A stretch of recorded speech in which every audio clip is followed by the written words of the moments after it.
The International Space Station is the largest man-made structure in space. It was built in pieces and then launched into space and assembled in orbit. In this video, I want to give you a detailed look at the station. We're going to look at each module in the order that they were assembled. We'll look at the countries involved and the future plans for the station. So if you're ready, let's go build a space station.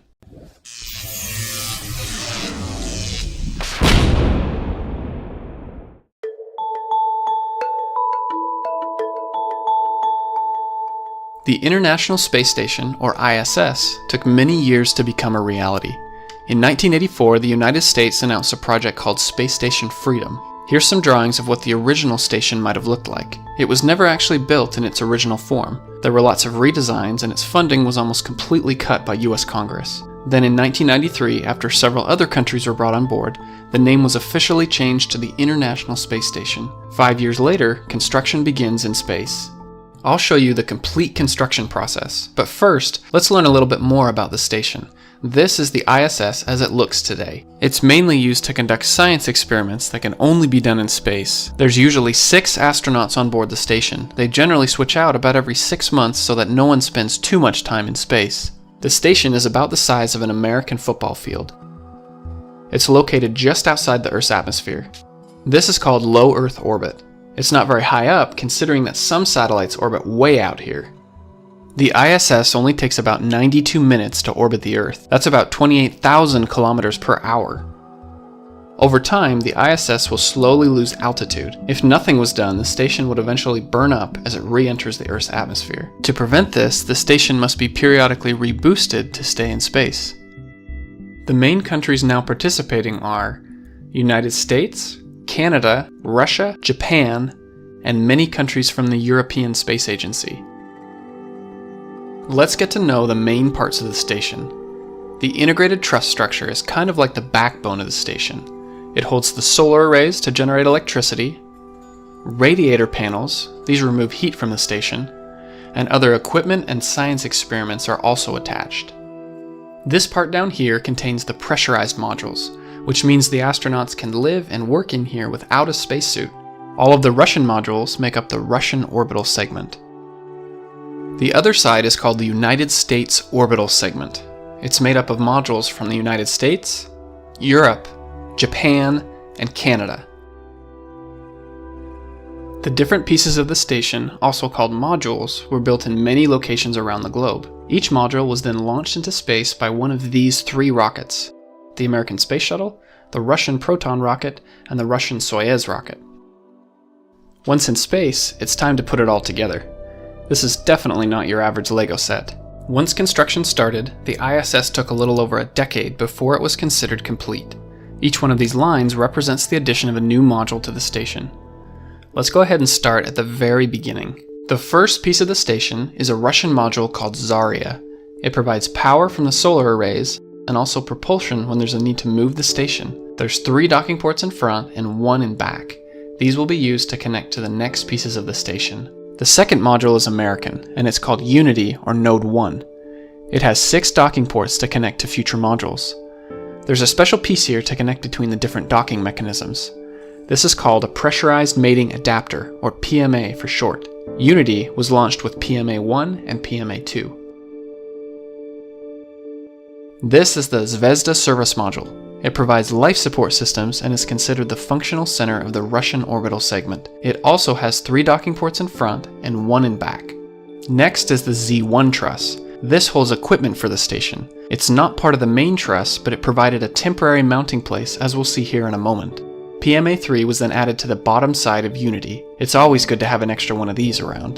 The P6 truss was temporarily mounted to the top of the Z1 truss. This includes the first solar array wings. This provides much needed power to the growing station. Radiator panels were also installed to help remove excess heat from the station. At this point, there was enough functionality that astronauts can start living aboard the station, instead of just temporary visits. From November 2000 until now, there has been a continuous human presence on board the station. The Destiny module is also called the US Laboratory. This is a place where a lot of scientific research happens. A little rearranging was necessary so that Destiny could be installed. March 2001 came the addition of the External Stowage Platform 1, or ESP-1. This was a place to store spare parts for the station. Canada made a vital contribution with the Canadarm2. It's a robotic arm that can help around the outside of the station. It's usually controlled by an astronaut who's on the inside of the station. Either end of the arm can be attached to one of these grapple fixtures that you'll find on various modules. The Quest airlock allows the astronauts to safely step outside for a few hours to perform an EVA, also known as a spacewalk. This is a Russian module called Pirs. It can be used as an airlock for spacewalks or as a docking port to allow visiting spacecraft to attach to the station. Now we get to start building the integrated truss structure. If you remember from earlier, this is kind of like the backbone of the station. Our first piece is the S0 truss, and it gets attached to the top of the Destiny module. The Mobile Remote Servicer Base System, or MBS, was added next. This platform can move along the truss. It's especially useful when the Canadarm2 is attached. Then the S1 truss was added, followed by the P1 truss. The S stands for starboard, and the P stands for port. This way you know on which side of the station it's on. Each side has room for 3 more radiator panels. For now, only the center ones will be installed. ESP2 was added to the station right next to the Quest airlock.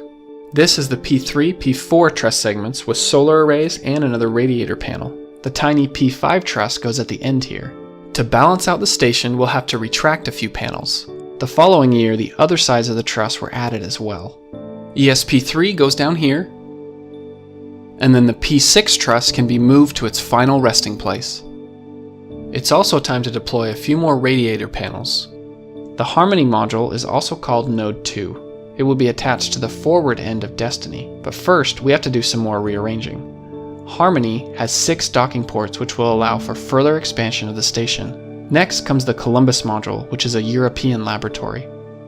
Now we get some more robotics also built by Canada. This is a space robot called Dexter. It can attach to the same grapple fixtures that are used by the Canadarm2. In fact, Dexter is most useful when it's attached to the end of the Canadarm2. The largest module is the Japanese experiment module, also known as Kibo. It came up to the station in several pieces. It even has its own robotic arm.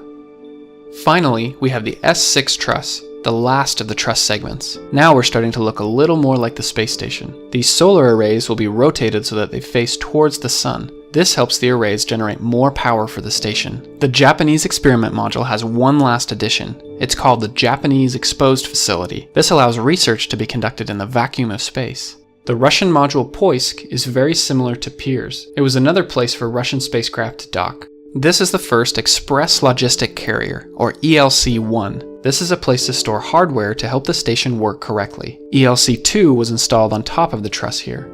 The Tranquility module, also known as Node 3, is added to the side of Unity. On the bottom side of Tranquility is a small room called the Cupola. This has 7 windows from which to see the view. Each window has a cover that can be closed when they are not in use. Then came another Russian module called Rasvet. This was used for storage and as another docking port. The Leonardo module is used for storage of supplies and waste. The trash will build up here until it can be removed from the station. Here's ELC 3 and 4.